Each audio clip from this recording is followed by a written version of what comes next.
I'm back at it again with the Aeldari, and this time I picked up a Fire Dragon. This aspect runs hot, and their bright orange scheme makes them stand out from the crowds, but I'm going to do something a little different. I'm taking some inspiration from the Lord of Kain's fiery disposition to paint up this Fire Dragon with molten armour using contrast paints, and a little cheeky bit of white scar.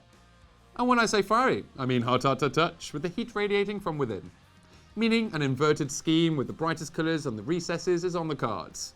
And I've left the head and gun arm separate from the body to help paint these hard to reach areas. And with that, let's paint!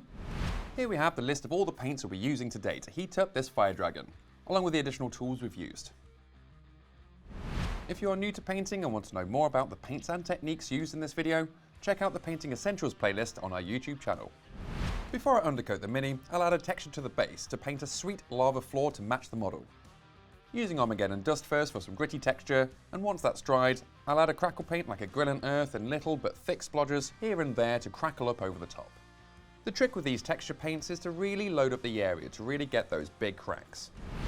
Now the base is all dried up, it's time for undercoating, and I'm using white scar on all the parts to keep the contrast paints as bright as possible. Brilliant! Now I have our fiery friend ready, it's time to paint. I'm starting with Bad Moon Yellow straight from the pot as a base over all the white undercoats, including the base as a bright yellow for what's to come. I've picked up Magmadroth Flame next to lay down the warming orange tones, leaving a lovely warmth thanks to the yellow base coat underneath. One all-over coat should do the trick here. However, I want the feet to look a little hotter when touching the lava floor, so I'm carefully painting around the yellow in the recesses to keep things bright. Finally, adding this across the base, leaving a bit of yellow on show around the feet. And with the warm base coats applied, it's time to add some extra heat. Thin down the vibrant Blood Angels Red and roll off as much paint as possible on a palette, as you won't require too much paint on the brush. Apply this to the flat surfaces across the model by lightly dabbing the paint like this, leaving a little orange on show in the recesses across the armour. Paint this in several layers to build up a transition of colour. This also builds up the colour in a slightly patchy way that makes this lava armour look even more natural. It's delicate work this, so carefully using the tip of the brush to run around the details will help define the finer parts, like these little domes scattered around the model. For the base, I'll use the side of the brush to lightly glide over the cracked surfaces and rubble, letting the paint pick out the raised details. The first of the reds is complete, so let's darken it further down with another. Flesh Terror's Red is on the cards next to repeat what we just did with the Blood Angels Red, but this time a little less and more around the edges of the armour and the peaks of any of the domes knocking around, enriching their hot magma tones beautifully with a darker red. And with that, we can see the reds have uplifted the fieriness in the armour beautifully, ready for the finishing charred touch. I'm going to complete the hot look with Black Legion, adding dark edge highlights with the power of stippling, focusing this on the edges of each armour panel, lightly stippling the paint towards the top of these sections, building up to the black soot look, letting the heat from the lighter oranges in the recesses come through with even more gusto against the black edges. With the final stage, you should see how all the steps have now come together to create a vibrant heat coming from within. This will also be the case with the lava base, with Black Legion sealing the charred earth deal. A little extra tip is to go back in with Flesh Terror's Red to tint the black a little bit and allow for a far more natural look to the overall scheme. With that, the armour is now complete and looking too hot to even touch. But for this Fire Dragon, even a floor made of lava is no issue. Moving on to the helmet next, I want this to be as striking as possible against the dark magma body, so bright yellow it is. But before that, painting the faceplate with Black Legion now will help save cleaning up later.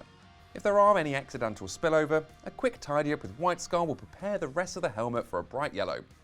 It's also a good time while we have the white scar out to tidy up the belts, gemstones, grenade packs and any cloth across the model, including the eyes and the helmet, leaving the Fire Dragon's body ready for other contrast paints later, and the helmet prepped for a bit of yellowy goodness.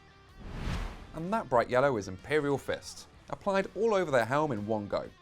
I've chosen this colour for its warm tone that will complement the scheme, but this will also work with Bad Moon Yellow as an alternative.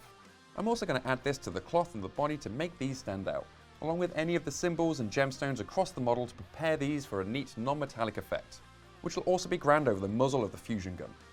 Then I'll switch to Iyanden Yellow for a bit of orangey shading, cleaning up any of the excess where needed if any pooling occurs, before adding a second coat nearer the base of the helmet for a subtle transition of colour, leaving a simple tonal yellow that stands out nicely with the rest of the model. For the eyes and gemstones, I think Warp Lightning will do nicely, placing a small amount onto each. I've chosen green as a contrasting colour to the warm tones across the model, but feel free to swap out this colour for something different if you prefer. Then as a little extra once that's dried, a wee dot of white sky into the corner of each will finish these off. Beautiful! With the helmet painted, I've glued it to the model, and oh my, this hot Mini is looking like fire. Now let's wrap up the last few details. For the leather bits like belts, bags and straps, I've chosen Wildwood for a dark brown. Black Legion to block out the grenades, backpacks and most of the fusion gun. Lastly, Gore-Grunter fur over the muzzle and tubing on the gun arm, adding a second coat over the muzzle to strengthen the colour. With the arms glued in place, there's one last thing I'd like to do, and that's to add some White Scar highlights over the Black Legion parts, picking out the raised details. Before hitting these areas with a thinned down Black Legion to tone down the White Scar and sharpen any thicker highlights that may have occurred. I felt that this would be grand over the muzzle too, darkening it further as if it's a well-used gun. And bish bash boom! Our Fire Dragon is armed and ready to go with a fiery core burning hot, ready to start blasting their foes with molten fury. For more painting videos, head on over to our YouTube channel, or if you need more hands-on help, you can always pop to one of our Warhammer stores, where our friendly staff would be happy to help. Thanks for watching, ciao for now, and I'll see you in the next one.